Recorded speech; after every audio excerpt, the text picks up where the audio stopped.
When God created woman now, Can you imagine? everybody now have been finding Who's rest. who's Can who's you that? Who's, imagine? Have been finding rest. So I think that with the most women, is a gift to talk. it's a gift. It comes naturally. It's Natural. inbuilt. It's follow come. Mm. But for It men, came by design. it came by design. It came with the package. But men, you understand? To really say some things, because with this my over 40 years around, it beats my imagination the way ladies, the way women, the female gender, the way they talk, the way they can, use their tongue. So I think that let's give it. We can't struggle Let's that give with it to them. them. Let's Let's give give it it to to them. We them. can't Yeah. struggle that with them. Okay, yeah. Sheyi is also clapping. Let's dash I them. think that it's just given that women will talk more because women are more involved in doing a lot of things more than men. Hmm. Yes, in raising the children, in interacting. In fact, if a woman is raising a female child, you talk more to that female child than to the male child. That's so because it's like you're making her realize that there are a lot of responsibilities on you. You must measure up. You must do this. And then when you are now parenting your own children and they are not doing what they are expected to do, of course you will talk because you can't just keep quiet and be looking. No, the Many, problem. many times when I'm like that and I'm talking, my husband will be like, calm down, calm down. Exactly. I'm like, why are you asking me to calm down? You are not making me drive home this point to these children. So that's my point. Yeah. Yes. My Yeah. point is that I've tried to demonstrate to my wife several times that It's not. the louder does Yes. not make it the better. Yes. The louder does not make it more serious. Yes. Yes. I mean, naturally, when somebody is not listening to you or you think that you are not being heard, people you think were generally designed in such a way that you think people are going to take you a little more serious when you say something with high tone, raised voice. It looks like the attention is drawn to you and people take you more seriously. That's the natural way of seeing things. But over time, I discovered, especially when you're in this case parenting, especially when your kids start becoming teenagers, Yeah. the louder does not mean the better. The louder does not mean after a while they'll start taking you seriously. In fact, at the time your kids are teenagers, you are probably in your mid 40s, late 40s, early 50s.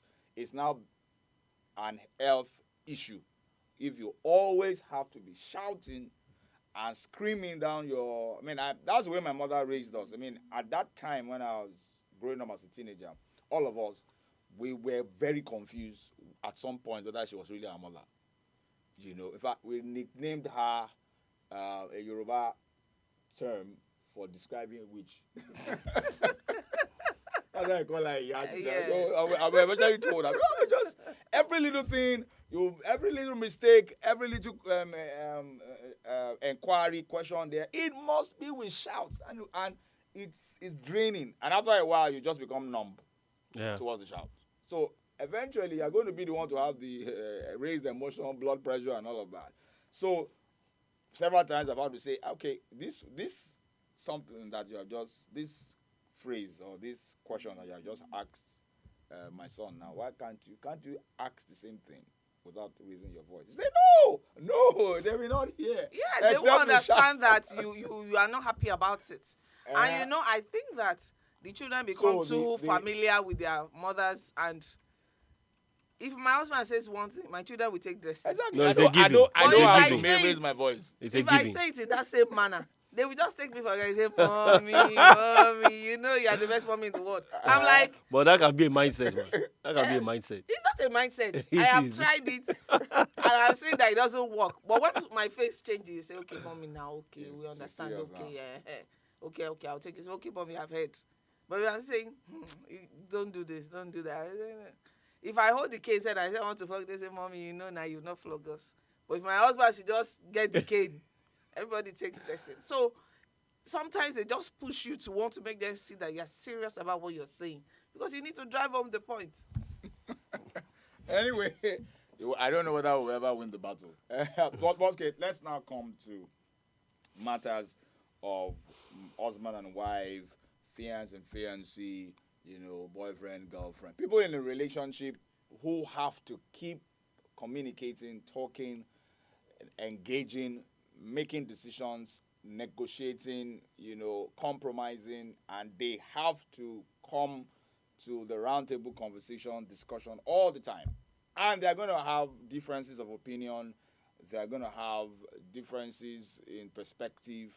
And of course, there will be times where they will be hot about certain things, and they have to resolve it, And so let's take it from the counsel of Proverbs in Solomon. It says that a soft answer turns away wrath. What we usually, I'm talking personally now. Sometimes it is you are a man who is soft, who talks very quietly and softly, or vice versa. You are usually, you are usually termed to be soft and easily exploitable, even based with the same narrative that Sheyi was trying to, give concerning how the children perceive, that once you appear to be soft and you are talking softly, people don't take you serious. People think you are easily manipulatable. People think you are easily exploitable. People think that you are not firm. You can't be firm. You cannot be taken serious. So does this not negate the wisdom of Scripture that a soft answer turns away wrath? Because we all know that once a conversation becomes heated, it becomes a shouting match.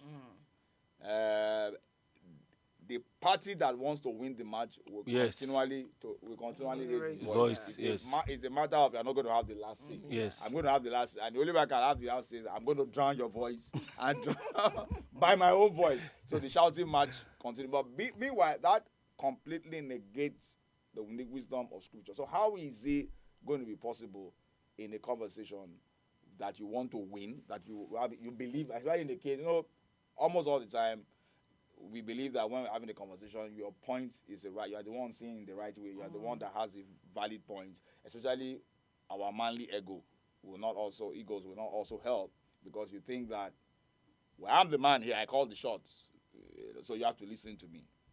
So we all believe that we are right. We need to be listened to, and one of the ways to make and drive home that point is to make sure that your voice is heard. So if he's not listening, you raise it further to try and make sure that you need to listen to me. So, but eventually, we don't get what we want. So how does soft answer, a gentle answer, turns away wrath? How? When you are going to be perceived as soft and you are likely going to be manipulated by your husband, by your wife, by your fiancé or your fiancée, or your husband's family or your wife's family. Straight. I think that in the case of a heated argument, of course, if you don't want that argument to deteriorate further, somebody has to be the one to give the soft answer, or to even ignore. Yes, just keep quiet and allow the person have his say, his way, everything. But I've also known that. No, soft answer is not keeping quiet, Joe. You are going to say something, but that's what I wanted to say. Now that I've noticed that when you decide to keep quiet, the other person feels that no, not even one. Yes. That you are taking him for granted. That are you saying that I'm just speaking to the air? Are you saying that you are not interested in what I'm saying? You're just keeping quiet. I'm the dog. I should continue to bark. So it takes wisdom actually in such instances. What if you are just answering monosyllabic in a way where you just give yes, of course, yes. Of course, you know that it's soft answer, but it is soft answer that is pregnant. More annoying. For me, when arguments are heated, I just keep quiet. And my keeping quiet may last for that whole day. Every other thing you're saying, okay. But that's no longer a conversation. It isn't. Because I know that what I'm saying, you are not listening. I want to bring you to a point where you will listen to me. What you are saying, probably what you were saying yes. was with harsh tone and harsh presentation. It might not be harsh tone. When an argument starts, it starts with a progression. The tone will be small. Yes. Before you know it is going high. It's going high. I mean, I have a limit. I have a peg I've put. Once I see that it's getting to this red line, I just keep quiet. And then you say all you want to say. I've heard. It's okay. When it's okay. Yes. My body language will make you know that it's not okay. It's not okay. But I don't want to push it further because I know that we're already crossing the line. Yeah. and anything can happen. Yeah. He's sorry that will be the end of it, but Okay. the hurt will still be there. So is it not possible? Is it not possible? I mean, if the scripture says it means it's possible anyway. Yeah. During a heated argument, a heated conflict, where so one party realizes that at this point this conversation is going nowhere. Voices are being raised. For some people, the natural way to shut down that conversation is to shut down and say nothing. But in a way, you have achieved some sense of peace, but it's just a pseudo kind of peace. It's not. You really have not made the right progress yet. And some people, like he says, probably the old days. Some people can go on for weeks, months like that. So, how is it possible to make a detour from a heated argument where one party now begins to use the counsel of soft answer, a gentle answer, to have a conversation that has already? Well, we should not allow a conversation to be heated, because to be very frank, in reality, it becomes much difficult when tempers are high. Yeah. Yes. And I agree with Sheyi that when you realize that the emotions have gone up, the best thing to do is to calm it down, is allow it to cool down, and sometimes you just need to be quiet. But I think you need to come back to the conversation Yes. as soon as possible. It's just that some people may spend the rest of the day, some people may spend the rest of the week, and all of that. But the earlier you come back, probably the more you will enjoy the rest of the day, the rest of your marriage, and it shows the strength of your maturity. So, but how do you come back? How is it possible to move from a heated argument or a conversation, a difficult conversation? There are some conversations that you can let go, but there are some conversations you can preempt that this conversation. You already know. In fact, from the moment they ask you, so what happened with that money? You know where the conversation, or when they mention the name of your mother-in-law, you know that this one, you know this conversation is going to end in a battle. Yeah. But how do you engage such difficult conversation with the wisdom of gentle answer and soft answer, and every wrath or every contention or every steam that has been built up? Because that's what Solomon said in Proverbs, that he turns away wrath. How does he do that? And how do we engage that practically? Okay. All right. That Proverbs 15:1. If you read the Amplified version, you will see that another word, he said soft, gentle, and then thoughtful. Thoughtful answer. So I think the underlining word there is the thoughtful. You know, because I've seen that in marriages there will definitely be issues. There will be things that we will never agree on.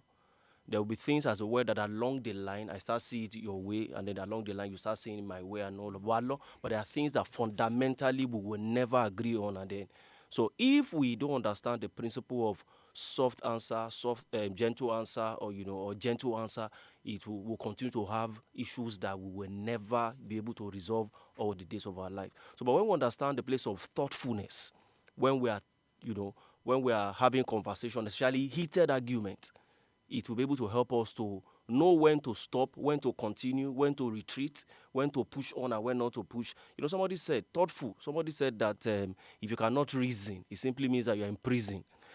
I said you are going to...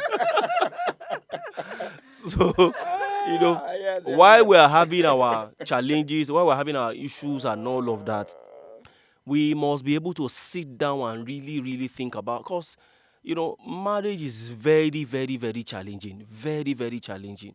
So when the Bible says that, man will live and the two of them shall become one flesh, becoming one is not something that will happen overnight. It's something that may likely take forever. So it depends on both parties if they want to be thoughtful about their conversations. Because I've seen that there are times as a word that the man is not even right, it's the woman that is right. But you don't want to lose. You want to be that, yes, I'm the head of this commission and all of that. Yeah, the head of the commission. And then, but it's not helping the family. And the woman is actually right.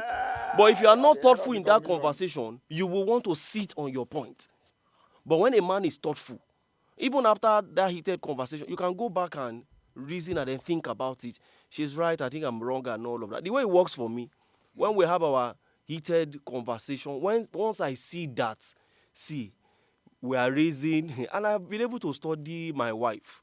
I know that, from experience, when we're having heated issues and all of that, she can say anything. But if I venture say anything, hey, 1942, they will still remind you. And I will not be saying that. When did I say that? You say, you did not remember. You called me this. And I know that at that moment, I just didn't mean this thing. We're just trying to, who is right, who is wrong. I can't be wrong, you can't be right, and we'll say all manner of things. So I just try to, be thoughtful and just hold my peace. And she knows that once I hold my peace, it means that, it means that over that matter, I'm not saying anything. At that particular time, I'm not saying anything again concerning that matter. Then when the tempers are actually calmed down, so even whatever she's saying at that point, because it could also be very frustrating, disappointing if somebody wants to engage, and then you just shut down. So the thing is that is the spirit of engagement. Engaging with understanding, not engaging with, raised tempers. Yeah. We're engaging with understanding that you are we are willing to talk. Not that we are talking and then you are shouting, I'm shouting. Once we are shouting, we are not reasoning. We will not have a meaningful conversation. It will be heated and but when you are fine, when I'm fine, let's come to the table and let's discuss. So both parties will just shut down. Both parties, what may I do? I just shut down, because if we start this, I know that it will eventually, we will say a lot of things that I don't mean, that you don't mean, and then, everybody will be very sad. And, I just shut down. Once words have been said, you don't even say. Hey, woman, man, you can go scot-free. They can say anything to you and go scot. But the man, if you see your head, hey, they will really take you and you will be shocked. All right, welcome. Once again, you are on to Heart to Heart Live, and today we're talking about, we're on the communication series. We're taking a branch out of it. Gentle answer. It's the wisdom of scripture and Proverbs by one of the wisest man, if not the wisest man, ever lived. Counsel that a soft answer turns away wrath, and only grievous words stirs up anger. I'm sure that lots and lots of relationships across the world have never really seen the blissfulness of their journey, because along the line there had been misuse of the tongue. And a lot of people, if they look back at their divorce, they look back at the relationship with their exes, they will look at points in that journey where if they had engaged a soft answer, a soft response, they probably would have still been in that marriage or relationship today. All right. So we're going to go on a break. We're going to come back and we're going to be a bit more specific of how to engage soft answer, how to the kind of introduction, how to be thoughtful, the kind of words that will help you to calm down, the kind of words that show that you are thoughtful, the kind of words you should never use when you are having a conversation, a serious matter conversation with your spouse. Stay with us. We'll be right back. Ladies and gentlemen, here it is, the most listened to radio on the Look, planet. I hope the Even live other stream is up now. I have people from different parts of the world joining this event virtually. We have barely 10 minutes to go as it is. Yes, madam. We are working on it. The cameramen will be here soon. What? You mean your cameramen are not here yet? How will you get the video? Oh, so you've not even started anything. Oh my God. I don't even understand what is happening. Please, just sort this out. We are sorry, ma, for this inconvenience. We are working on it.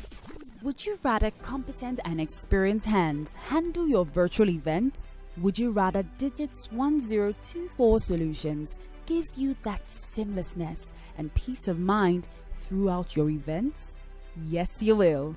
At Digits, we are committed to giving you excellent sound quality as well as a professional touch for your virtual events. Call us now on 0809 817 0178.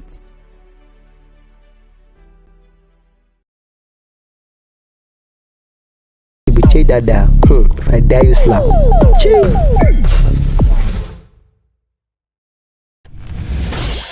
and gentlemen, here it is, the most listened to radio on the planet. Even the other other stations are tuned in too.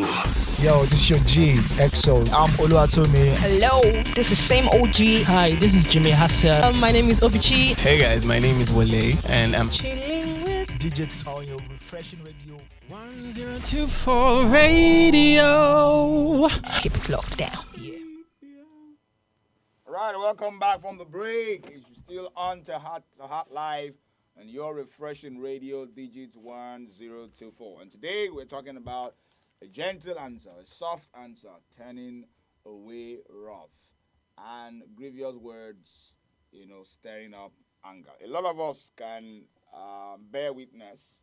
A lot of us can identify along our journey how lots of us have gone south in our relationship because of misuse of times of conversation, heated conversations, just because we probably did not have or we did not choose to walk in this wisdom. So it's not easy, but it is possible, and it takes the wisdom of God, the Spirit of God, to empower us to toe this line. All right. So, well, you've heard just before going on the break how when tempers are high, when the arguments are coming with raised voice, I once heard a wise man say that you are right but wrong on top of your voice. I'll start again. You are right but wrong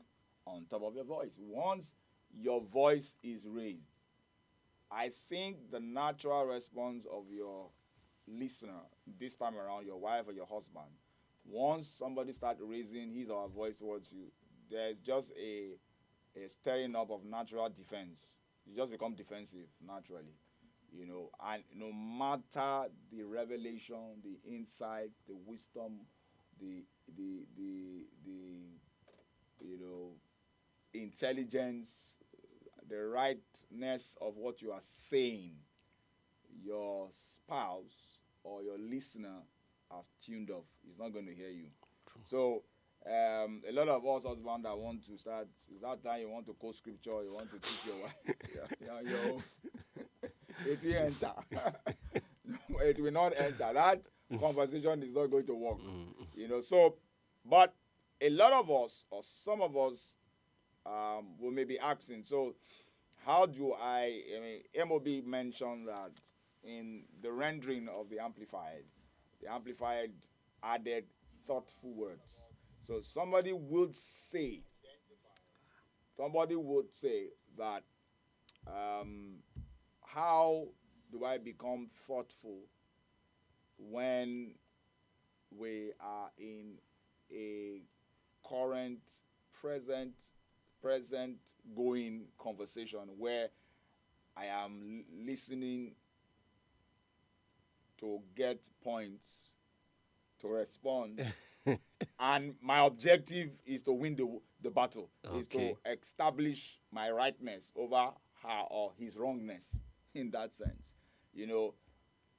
One of the things that I've heard from both sides is that at some point somebody has to pause and allow the emotions to cool down. It's like a boiling water,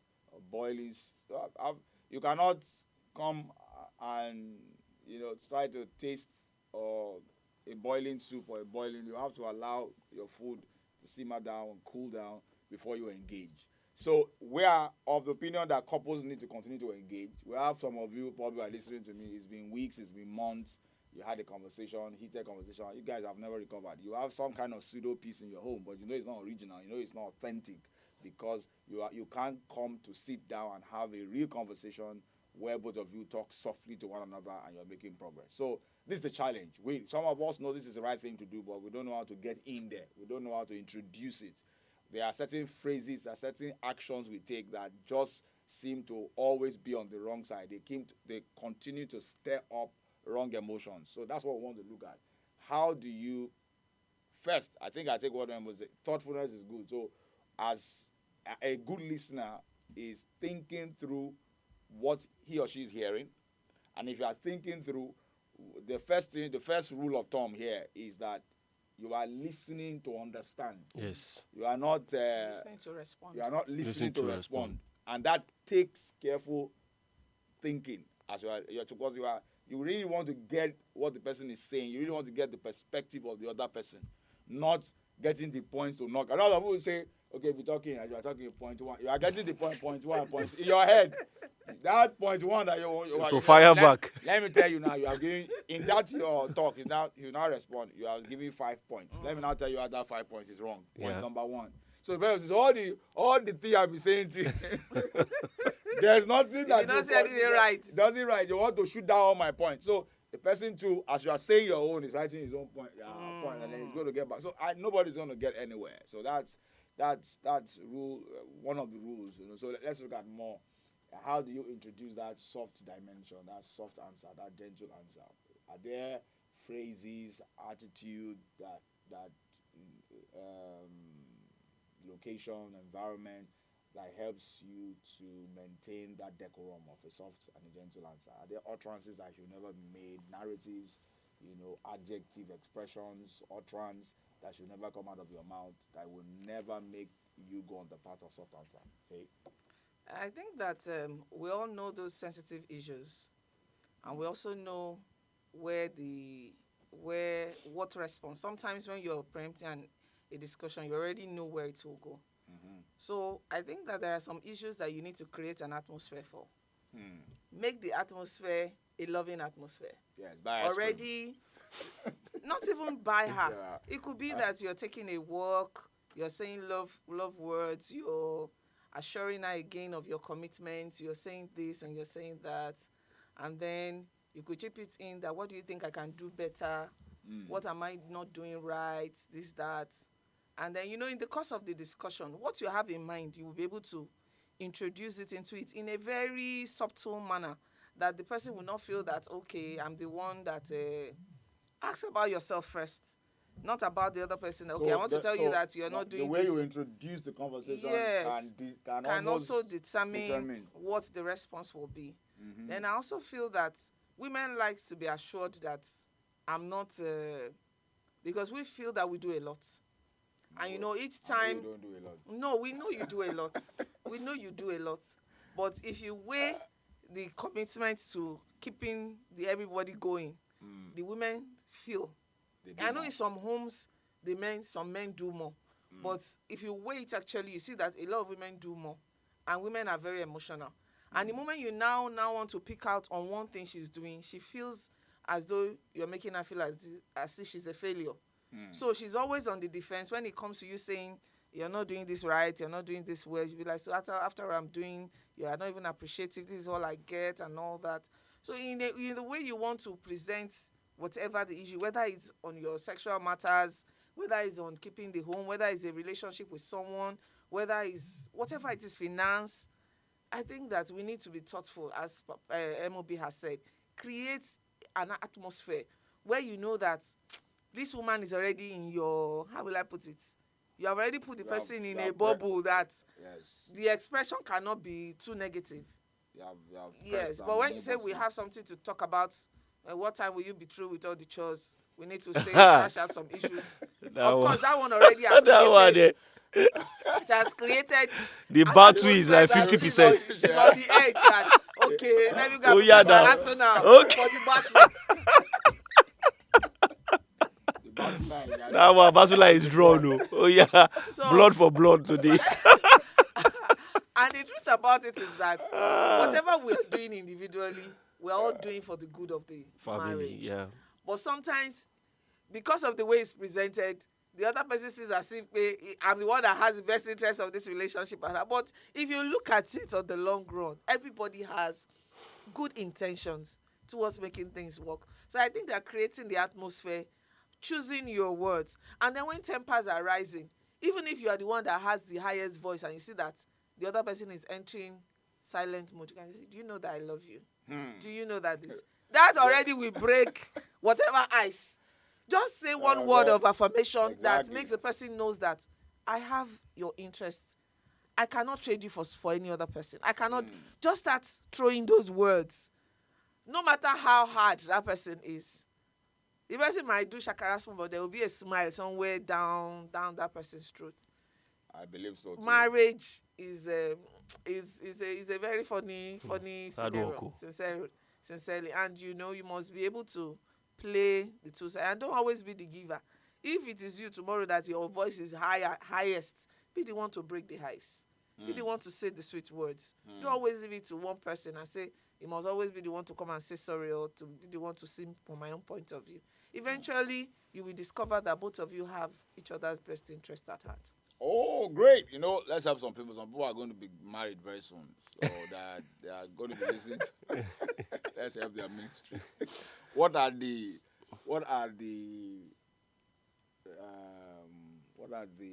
introductory or descriptive phrases that will never end you a fruitful or productive conversation? Once you use those narratives, those body language, it will, no matter how sensible, how intelligent, how emotional, even if you like be crying, it's going to end in a very sad note. It's going to end in a way that nobody is going to be happy. What are those, from my own experience, what are those actions or inactions, utterances, body languages, introductory statements that will never end you a positive vibe? Yeah, one that I always tell my wife, when I say 1942, she knows what I'm saying. One of the many ways is that they keep record. They keep record. Love does not keep record, but yes, that is not they've deleted it. Yes, in their own, that is how last year, 3 years ago, last week, 2 days ago, this, it can be very, very, very, very painful. There are ways of dealing with past issues. For me, I normally tell my wife that, there is a particular skill that you need to develop. Yeah. Ability to allow bygone be bygone and let's press on. It's a skill. It's something that you have to, it's a discipline. It's something that you have to learn consciously. And not anytime there's we're having issues and all of that, you will continue to, take us back to the past. That's how you did this and all of that, and all of that. It has a way of, creating a whole lot of that.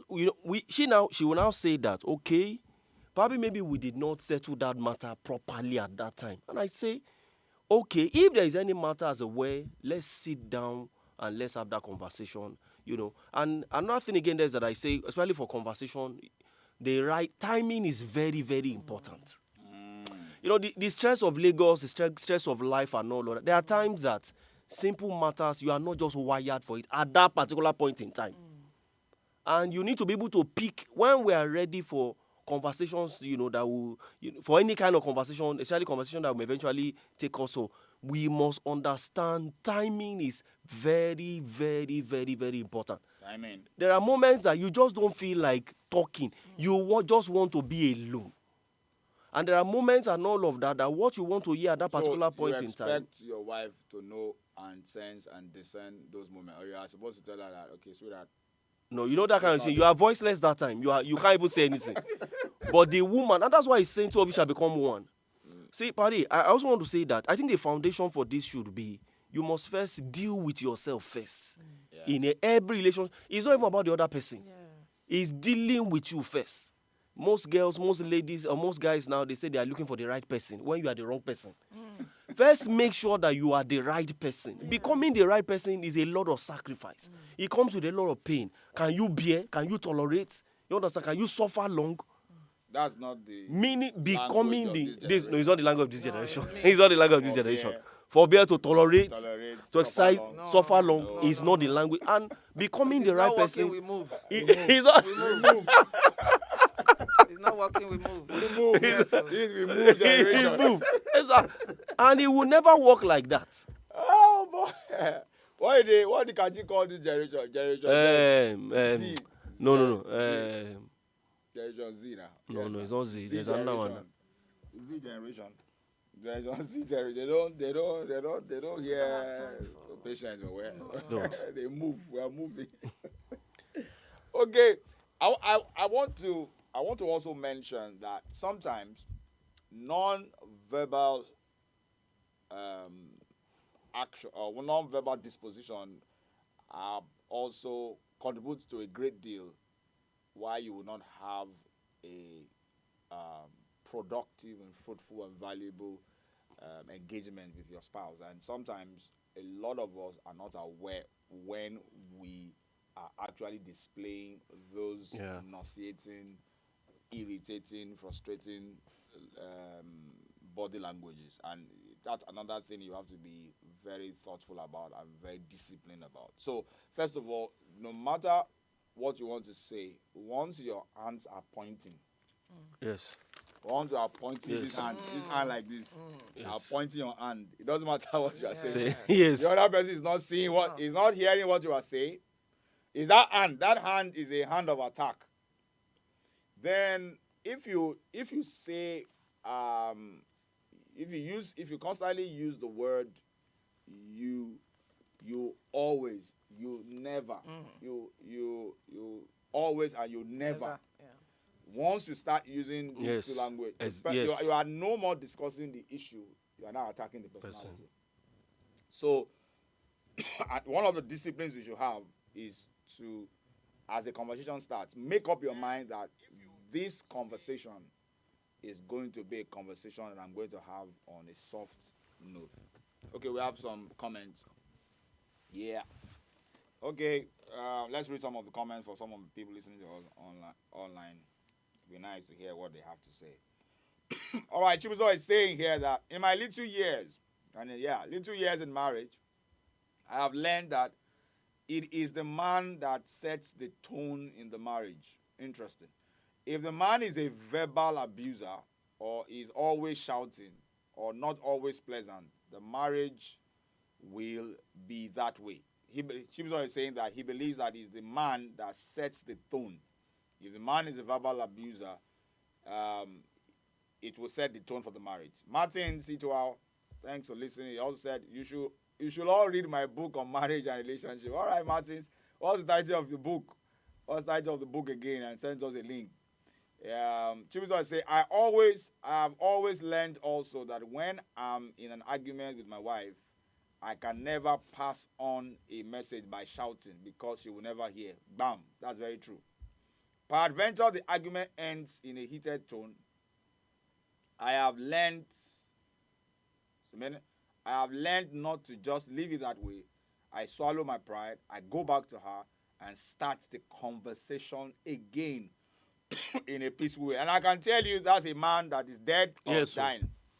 When you discover that, I once had a heated conversation where I was almost close to dealing with somebody, my sister-in-law physically, recently. And I was restrained. I was actually restrained, by Chukuma actually restrained me physically. And I was screaming on top of my voice because I'd gotten it up to here. Then all of a sudden, I in a flash, I had a reevaluation of the entire event, and I realized that it should not have gotten to this point where, voices are raised, and then people are coming to come and do a restraint. So I had to calm down and have that conversation with her again. And this time around, on a very soft note, without having thought about it, and I'd made up my mind that no matter the provocation, I'm not going to. I've decided this is what I'm going to impute. This is what I'm going to say.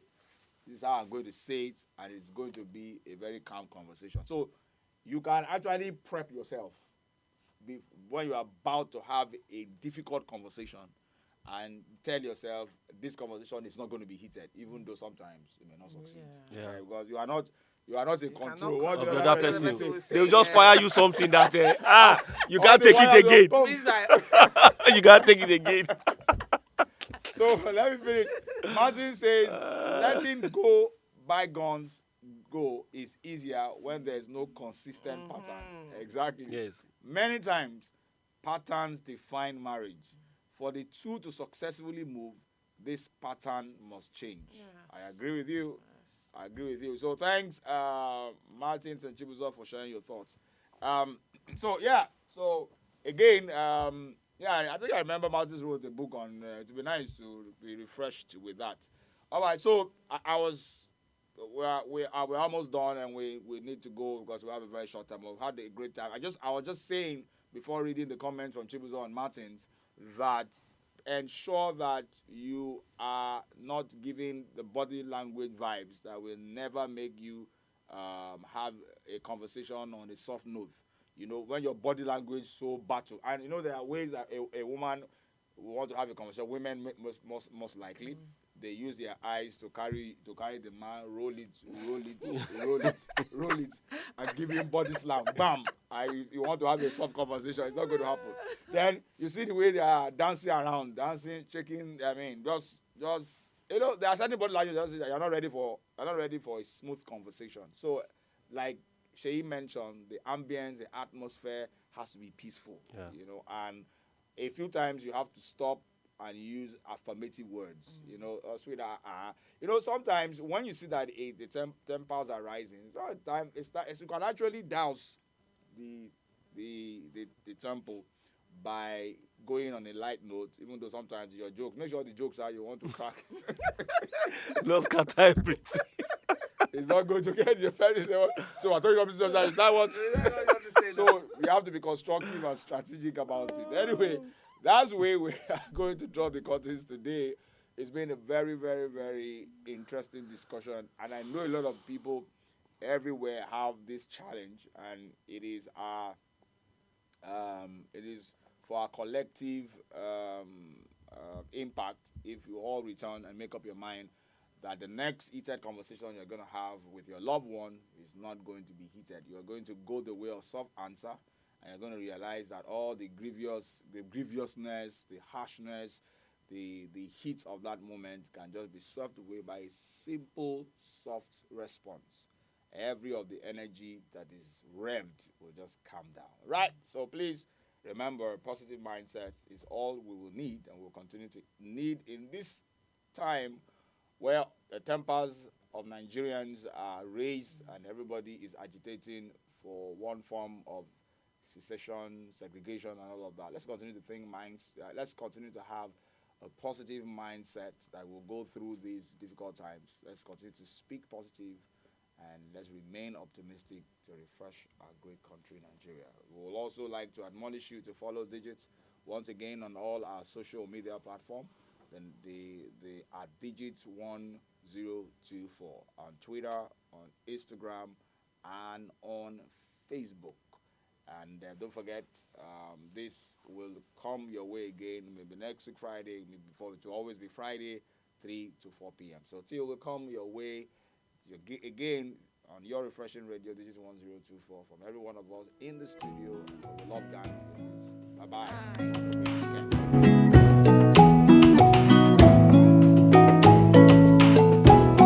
I really like you, and it's true. There is only one, just you.